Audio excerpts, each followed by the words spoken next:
1 and 2 on assignment 2. Overall, everyone's doing very well.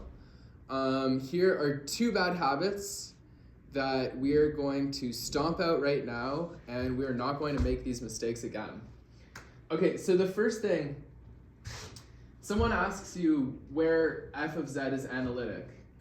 The first thing you're going to do, solve the Cauchy-Riemann equations. Okay, everyone's really good at that, and that is where most of your grade is concentrated. Here's the thing people tend to miss, okay?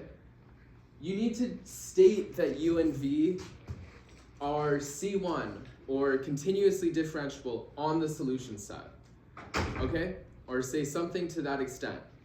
So for this second step here, I'm not asking you to prove anything.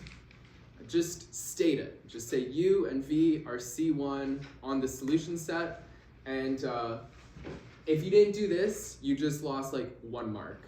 Okay, so that's a mistake a lot of people are making. Just remember to make this statement when you're saying something's analytic. Okay, the second thing I want to address, a lot of people seem to sort of just blindly use this equation so that you have the argument of some complex number, and a lot of people say, well, okay, that's just this inverse tangent. This works sometimes, right? This will work if your complex number is in the first or the fourth quadrant, okay? So anything on this side of the plane, you can use this equation, it'll work. But, you know, you can't use this equation just blindly. It's not gonna work, for example, for numbers on this side of the plane. Okay, and if you believed this equation, you'd end up having something like the argument of 1 plus I is equal to the argument of minus 1 minus I. Okay, and like here we have some positive angle for 1 plus I. For minus 1 minus I, it's definitely a negative angle. Okay, so this isn't true. So don't just blindly apply this equation. What I suggest you do, if you have some complex number, just start by using trigonometry to find this small angle, and then maybe just add or subtract multiples of pi over 2 to get the true argument. Does that make sense, guys? Are we on the same page here? Yeah, okay, so just really think it through, do a little bit of trigonometry to compute your arguments, and don't just blindly apply this, this formula here. Okay, so yeah, question 2, I did find the solutions overall pretty hard to understand, which makes sense because it was a difficult question. So I tried to just grade as generously as possible, and like I said, the solutions were pretty hard to understand. So if you feel like discussing your solution with me more at office hours, I encourage you to. Okay, so let's get into the actual content of today.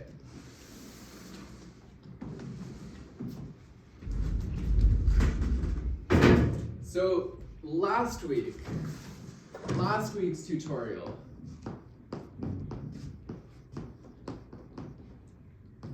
we were solving integrals. We have, oh, maybe let me not use that notation. We were solving integrals of a complex variable, and we were just using this formula in terms of some parameterization.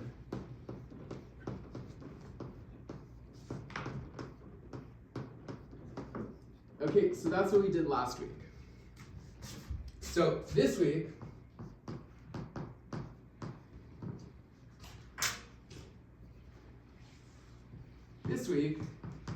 we're going to talk about how to compute integrals without really computing anything. Okay, so this week is how to avoid this. How can we compute integrals without just directly doing this computation? Okay, so one thing I'm just gonna quickly, we touched on this briefly last week, but this is important. So I just want to remind you,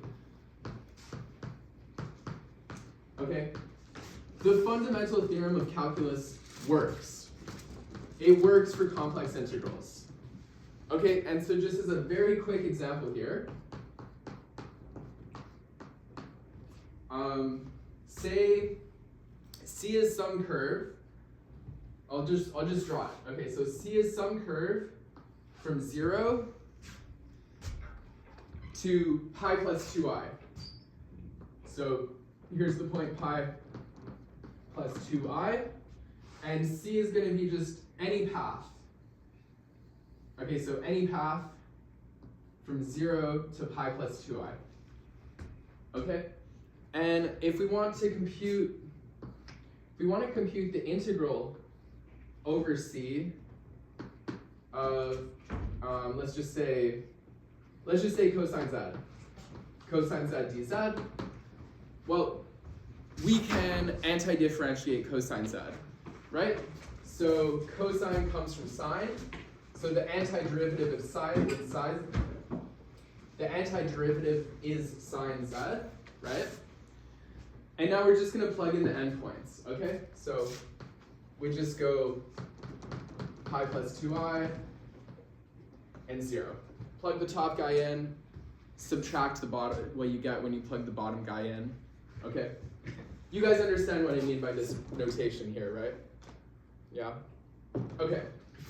All right, so maybe one of you guys can figure out what this actually works out to.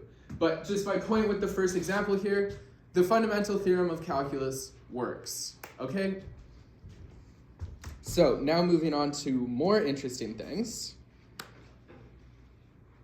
think everyone's here. I think so. I'm gonna go ahead. I'm gonna do the quiz right now. Okay, so it's on Avenue. You have infinite attempts, and you're graded on your highest attempt. So make sure you get the right answer.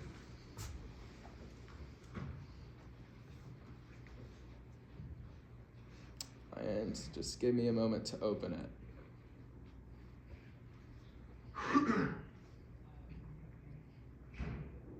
Okay, I opened the quiz. And let's see, I'll give you guys until 42. Until 2:42.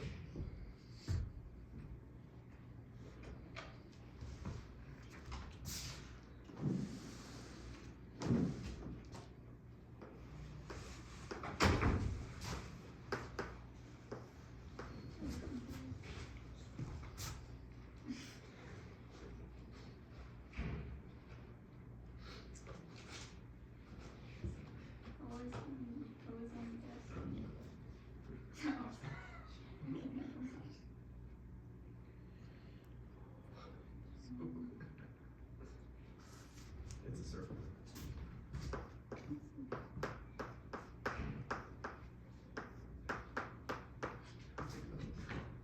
Zero, I can see, oh, I didn't even scroll down. I only saw 1, 5.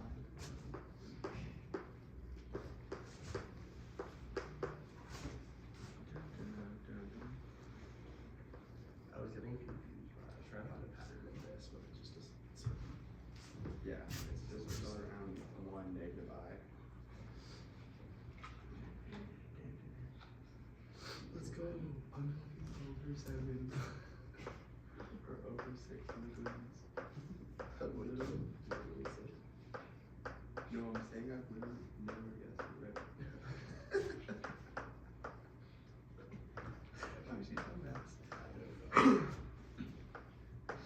Basically, all I did was like, you guys in the assignment, a lot of you didn't say that you wouldn't be able to, do all some work. So that kind of thing right there. And then today was the assignment, let's solve it, and now we're gonna do it. We're gonna do that. Do it without doing stuff. I don't know. After the assignment, when we added work, adding the angle thing, a lot of people just did tan negative y, but that's actually wrong. That only works if it's in Q1 or 4, but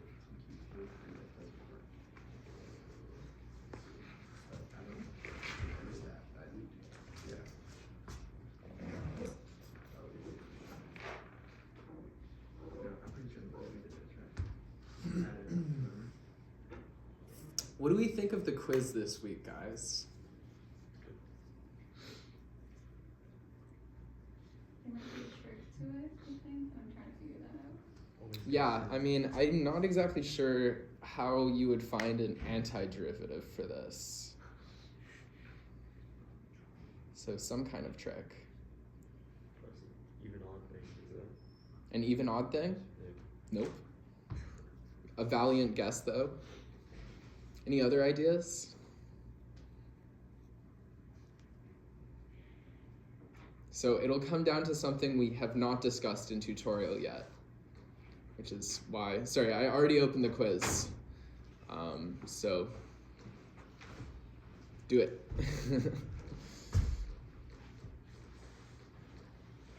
All right, guys, let me do a spoiler alert. I'll explain the answer and then I will close the quiz.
Okay, so this is the Cauchy-Gosset theorem.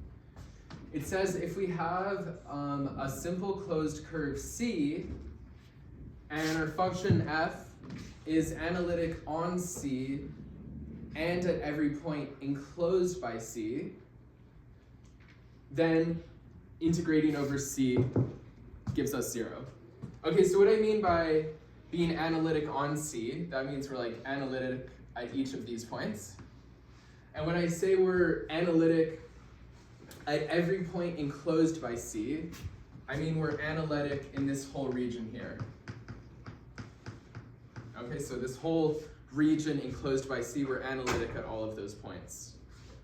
Okay, and so if these conditions are satisfied, you can say right away that your integral equals 0. Now, what about this thing? This freaking massive thing. How is the Cauchy-Gosset theorem going to help us here?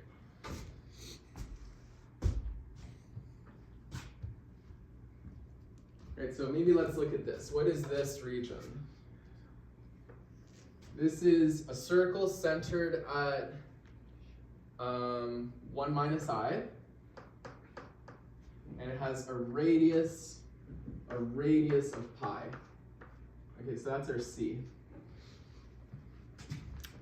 Okay, this massive integrand here, this ridiculous thing here, this is analytic. Now you ask, why is this analytic? Well, we just got it by multiplying and composing analytic functions, right? So the product rule tells us that multiplying analytic functions gives you an analytic function. The chain rule tells you that composing analytic functions gives you analytic functions. Okay? So this thing, whatever it is, We don't know what its derivative is, but whatever it is, this thing is analytic. Okay, this huge integrand. Okay, so maybe I'll write that. Integrand,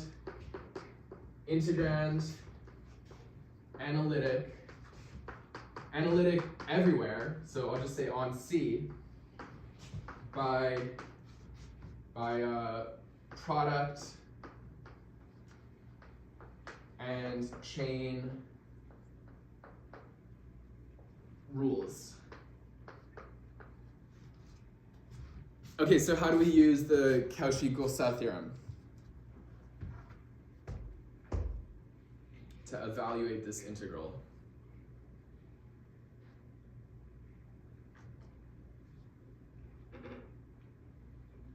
Yeah. Like it's just analytic everywhere, so it's definitely analytic on C and in C. And Exactly. C is a closed circle. 100%. Okay, so Cauchy-Gosset theorem, this is analytic in this whole region here. Okay, we're analytic here. And so you can go ahead and just say this thing equals 0. Okay? All right, but you guys already knew that because you did the quiz. How many people picked the last option? Yeah, okay, one brave soul. Okay. All right, let me go ahead and close the quiz.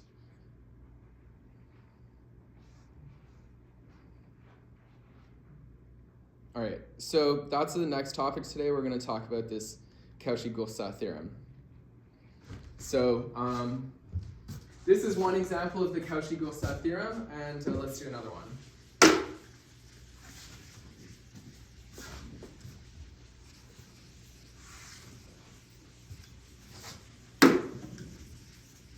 Okay, so this one says, we're looking at the unit circle, so C is equal to set of all points of modulus 1, and we are going to compute integral over C of z squared divided by z minus 3. Okay, so this is what we're going to compute.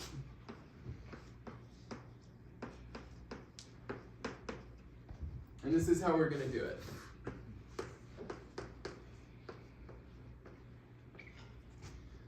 Okay, looking at this thing, it's begging us to think about the point 3, z equals 3, right? It's just screaming out to us. So the point z equals 3 is the only point where we won't be analytic, right? So only non-analytic, the integrand is only non-analytic at z equals 3. Okay, and so just let's look at this unit circle. Okay, so we're centered at 0. We have a radius r equals 1, right? And so where does the point z equals 3 fall? Well, the point z equals 3 is out here. Right? So we are analytic on C, and we're analytic at every point enclosed by C. So we can just go ahead and apply the Cauchy-Gosset theorem, and we conclude that this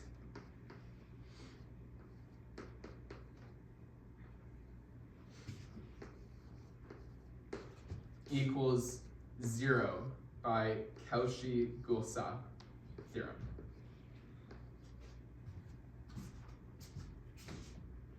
Okay, any questions on this example? Basically the same as the last example, right? Okay, so this is gonna come up a lot. You know, if you're on the midterm and you have this absurd integrand, or I don't know if you have any more midterms, but whatever. If you're on the final exam, you have this crazy integrand, you're thinking there's no way anyone could ever find the antiderivative, Well, maybe you're analytic at all the points enclosed by your curve, in which case, don't think about it. It just equals 0. Okay? So you know, this is a ridiculous integral, but we didn't have to do anything. We just know it equals 0. Okay. Now to move on to the Cauchy integral formula. That's the next thing we're going to talk about here.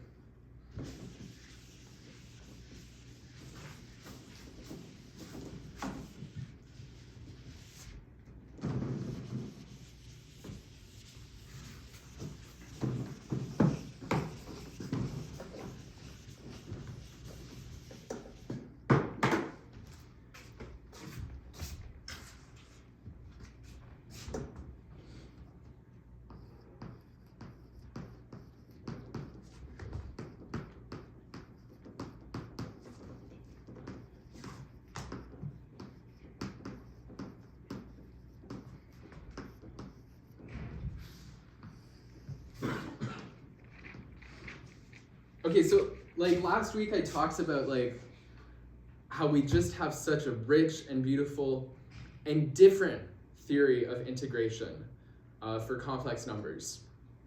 And we're starting to see a bit of that with this Cauchy-Gaussat theorem. And this is just the start of it, okay? For complex numbers, you can solve seemingly ridiculous, impossible integrals with this variety of tools we have. And we're not doing any anti-differentiation, and we're not using any parameterizations. We're just going to use this plethora of really cool tools we have at our disposal. Okay, and the Cauchy integral formula is the next tool we will add to our toolkit. Okay, and it's of the same flavor of Cauchy-Gaussat, in that it allows us to compute integrals without doing any real work. Okay, so this is similar setup. So see a simple closed curve.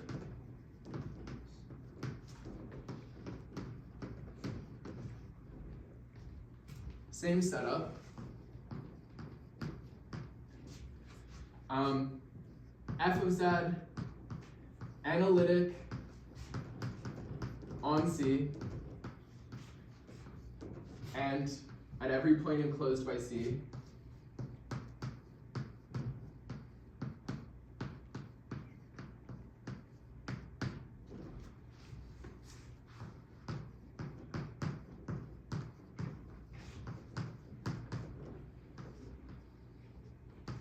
And here is the theorem. Then, oh, there's one more thing I need to add. So analytic at every point enclosed by C, and Z naught is one of these points.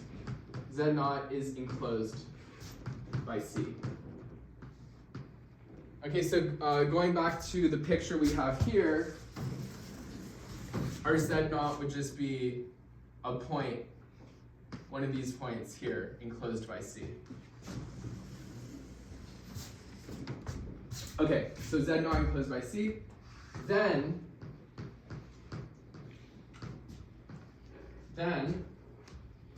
f of Z naught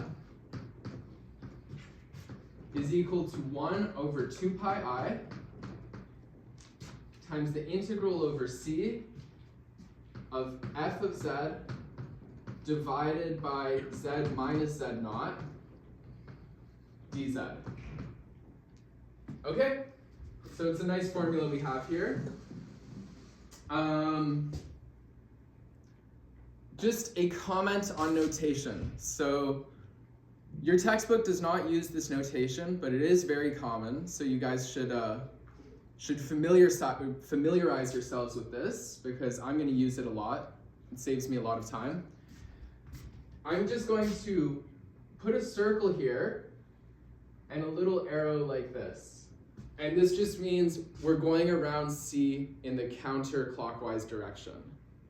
Okay, so this notation on the integral, that just means counterclockwise. Okay, and that's important here, right? This you would get you would change the integral by a minus sign if you went in the clockwise direction. So it's very important here that you orient correctly. Okay, and so there's a slightly more general version of this theorem.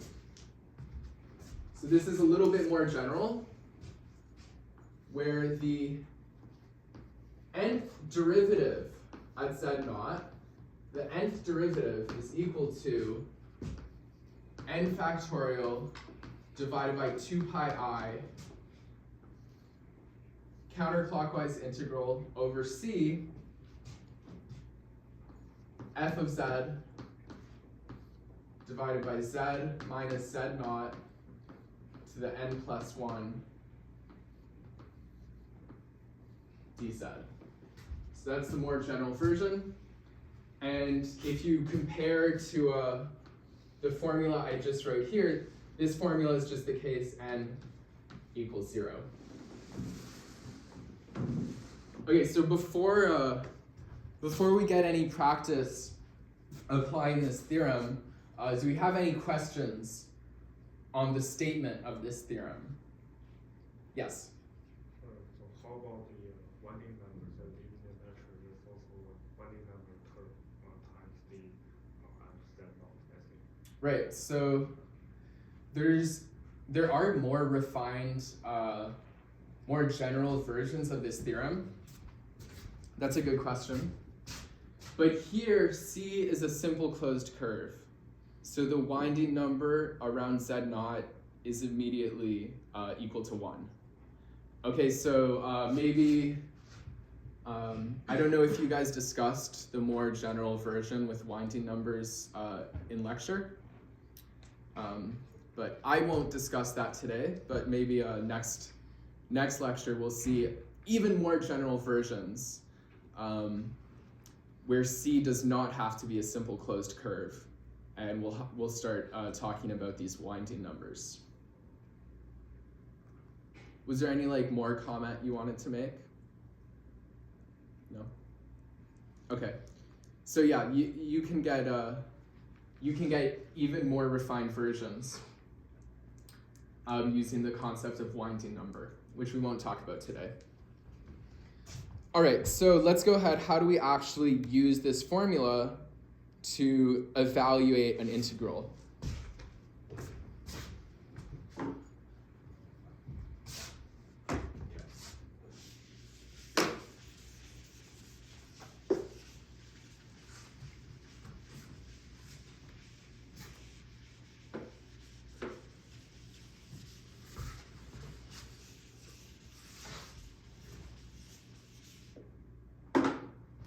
So this is the example we'll do. We'll say C is going to be a square. So C is going to be the square with vertices 2 minus 2i, 2 plus 2i, minus 2 plus 2i, minus 2 minus 2i.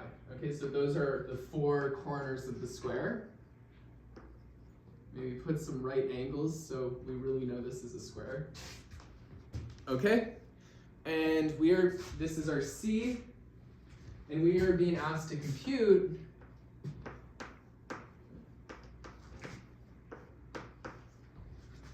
the integral over C. Again, we're going to go in the counterclockwise direction. The integral over C of e to the minus z divided by z minus I times pi divided by 2.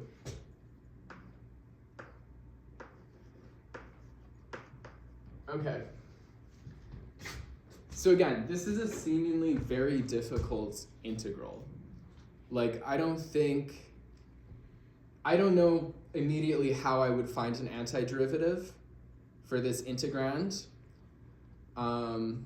Maybe one of you guys sees an antiderivative right away. but I don't. And no one wants to sit here doing like a whole bunch of u substitution and stuff. So we're going to use our Cauchy integral formula. Okay, so let's get into this. So for the solution, we want to use the Cauchy integral formula. We have our c. Now we just need to choose an f of z. And we need to choose a point z naught enclosed by c. So what do you guys think? Like look at the integral I've written down. Look at the Cauchy integral formula. All right, compare. What is f of z going to be? What is z naught going to be?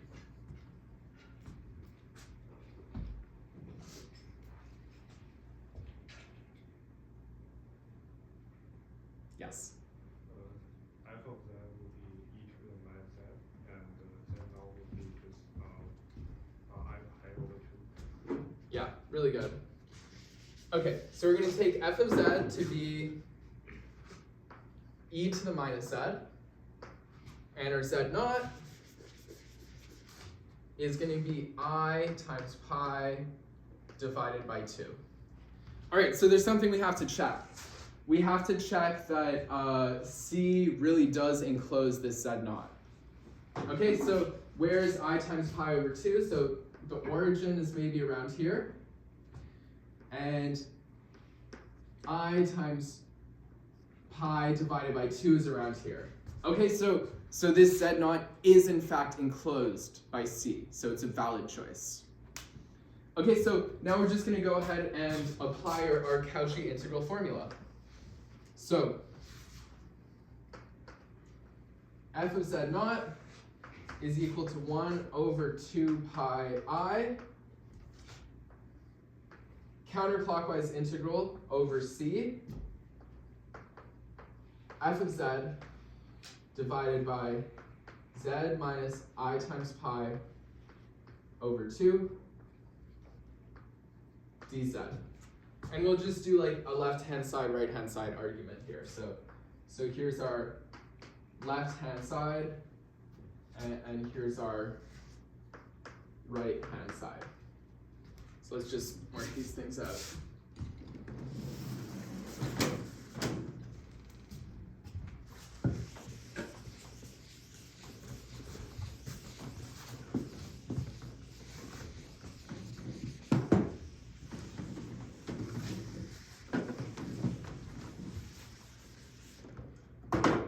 Okay, so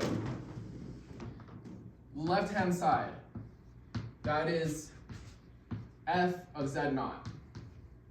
Remember, our f was e to the minus z.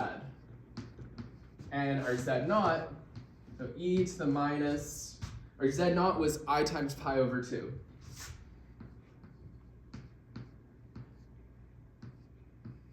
Okay. Who knows their Euler's formula well enough to just read off what is e to the minus I pi over 2? Yes. What is it?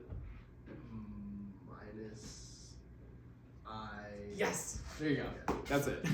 Perfect. I'm so happy. I asked that in my last tutorial, and I waited a while, and then I answered myself. So big win. You guys are winning in terms of my tutorial favoritism. Okay, so minus I. Okay, and so this is coming from Euler's formula.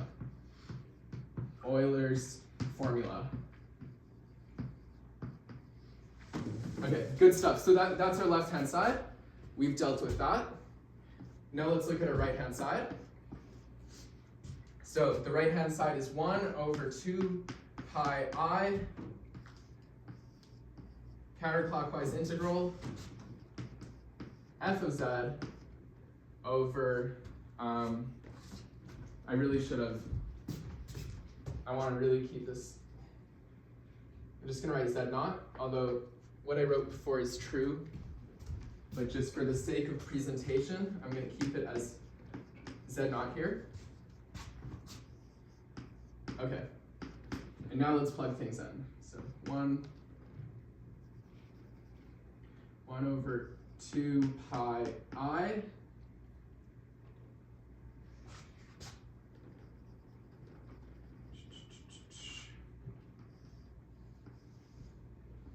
counterclockwise integral over c. So f of z is e to the minus z. And we're looking at z minus z naught. Z naught is I pi over 2 dz. And this is exactly what we were asked to solve. This is exactly the integral we are intended to solve. So, do a quick left-hand side equals right-hand side type of thing.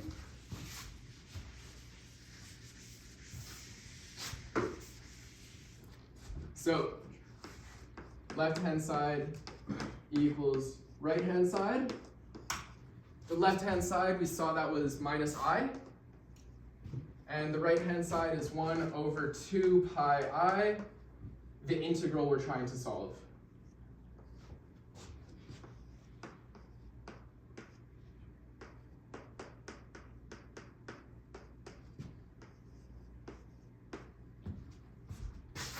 And so just rearrange. Let's see, I guess this is just going to end up being 2 pi. Okay, so rearrange to solve for the integral.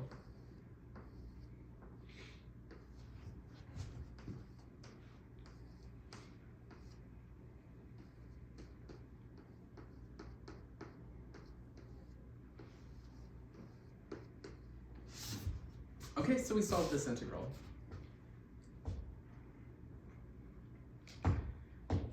Now, not to beat a dead horse here and be the over-enthusiastic TA, but guys, this is cool. Like, this is a difficult integral, and we solved it without really computing anything. Okay, we didn't take any antiderivatives, we didn't do any work, we just used this rich theory of complex integration to solve it virtually effortless. Help me out. Effortlessly. There you go. Thank you. You see, it's even easier than saying the word. Principle, I don't know. Effortlessly. Yeah, that's good. So you see, I had more trouble saying one word than to solve this very involved integral here. Okay. But that just might say more about my capacity to speak English. Okay. So let's do one last one. Okay, so here we use the n equals 0 version of Cauchy integral formula. Now let's use the more general version. Okay, so this time we're going to look at a first derivative. Let's see if I have some better chalk on me. Okay, they all kind of suck, but this is the best one. Okay, let's power through this last one, and then I will release you all from my clutches. Actually, let's just keep the theorem here. Keep the theorem there.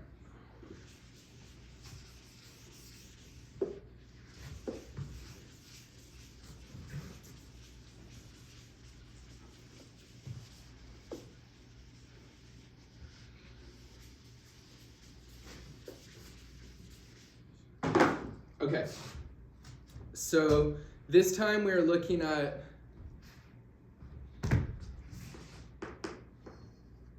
this circle, and we are going to compute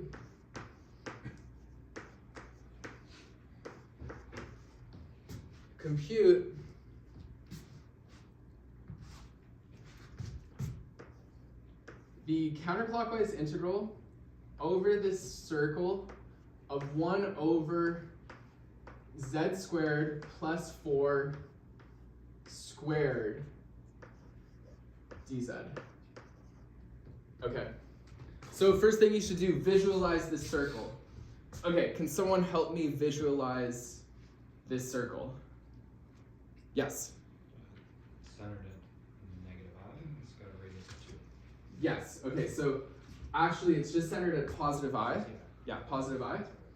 But I've made the same mistake many a time. Okay, so C is centered at positive I, and we have a radius r equals 2. Okay, good stuff. And so now we want to find, we want to look at this z squared plus 4, we want to find a point enclosed by C, we want to do something, okay? So we have a polynomial here. So you should feel the urge to factor this polynomial. So let's do that. So this is a very common trick. Maybe I'll take the time to, you know what, I will not take the time to explain this to you guys. I will just factor it. Okay, so this becomes z squared plus 2i times, or no, z plus 2i squared times z minus 2i squared.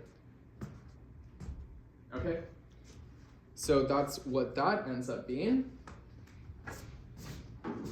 Now let's, how does this Cauchy integral formula work out?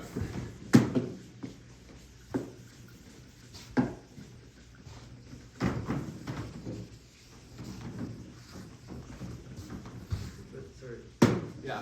is that true? Like, because don't you get like z squared times z squared, so z to the 4th? Yeah, so this is definitely true. Yeah, I can tell you that much. I think the whole Okay, all of it is squared. so this z squared plus 4, let's go ahead and do it. This, what I've written here, this becomes z plus 2i times z minus 2i, all of that squared. This becomes z squared minus 2i squared squared. Okay, so sorry for the people in the front row. And this becomes yeah, z plus 4 squared. Or yeah, z squared plus 4. Oh, yeah, that's not what you wrote initially. You have to square everything. Thank you so much. Yeah. Okay, thank you so much. Yeah. All right, so a very valuable comment there.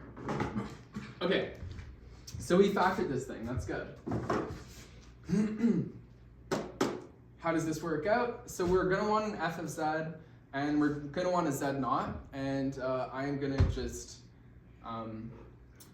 skip the whole class participation, and we're just gonna see how this works out. So f of z is going to be 1 divided by, okay, so who actually falls into here? Plus 2i. Yeah.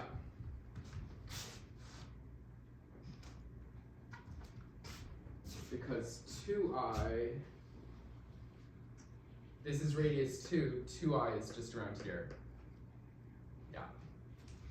Okay, so we're gonna go z minus 2i, or actually this is gonna be z plus 2i squared, and our z naught is gonna be 2i. And also, okay, so we're using this version. We're using this version of the formula, so we also have to figure out what n is. And so n is going to be equal to 1. Okay. So one thing you have to check, z naught is enclosed by our c, like we can see here. And so we can just go ahead and apply the formula. the derivative of f at z naught is equal to 1 factorial divided by 2 pi I counterclockwise integral over c of f of z divided by z minus z naught squared dz. So maybe to stay true to the form of the theorem, instead of 2, I'll write 1 plus 1. Okay, and we'll do a left-hand side, right-hand side thing. So this is our left-hand side. This is the right-hand side.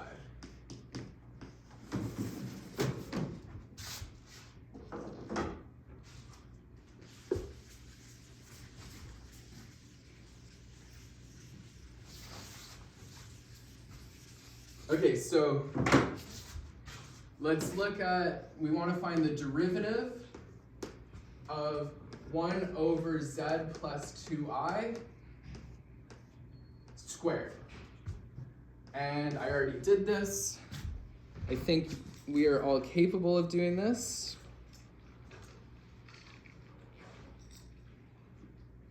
Minus 2 over z plus 2i cubed. So minus 2 over z plus 2i cubed. Okay, now we just need to plug in z naught, right? So this right here is our f prime of z. And therefore, the left-hand side, which is equal to f prime at z naught, and again remembering z naught is equal to 2i, just plug 2i into here, you get minus 2 over 2i plus 2i cubed, which ends up being minus I over 32. Minus I over 32. Okay, so that's the left-hand side. And I'll do it all here. I'll do it all on this board with my tiny piece of chalk. Okay, so the right-hand side, just going to spoil it a bit. The right-hand side is exactly the integral. Well, it's 1 over 2 pi I times the integral we're trying to solve. So times 1 over z squared plus 4 squared dz. Okay, so I'm maybe skipping some details here, but the right-hand side is exactly what we're attempting to solve for. And so just do a left-hand side equals right-hand side, and take this 2 pi I, this 1 over 2 pi I, throw it to the other side, and you conclude that the integral we're attempting to solve, the integral ends up being pi over 16.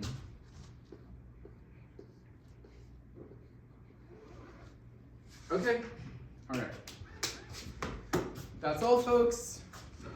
And yeah, I'll stay here if there's any questions.